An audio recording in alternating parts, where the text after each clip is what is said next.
হাদী ভাইয়ের মৃত্যুর ২ মাস পরেও তার ন্যায্য বিচার না পাওয়ায় ইনকিলাব মঞ্চের মুখপাত্রসহ সবাই বঙ্গভবন যমুনায় গিয়েছিল যে বিষয়বস্তুগুলো ক্লিয়ার করতে। কিন্তু প্রধান উপদেষ্টা এবং ঢাকার কমিশনার তাদের উপর লাঠিচার্জ করেছে। তাদেরকে লাঠিচার্জ করার পরেও গুলি করার পারমিশন দিয়েছে।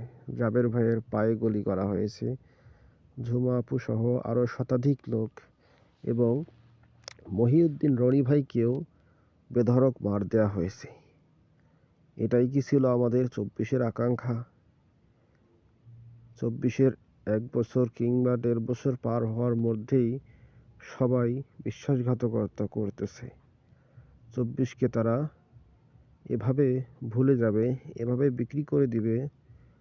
এজন্যই কি ২,০০০ ছাত্ররা জীবন দিল? আমরা আবার হয়তো আরেকটি ২৪-এর অভ্যুত্থান দেখতে যাচ্ছি।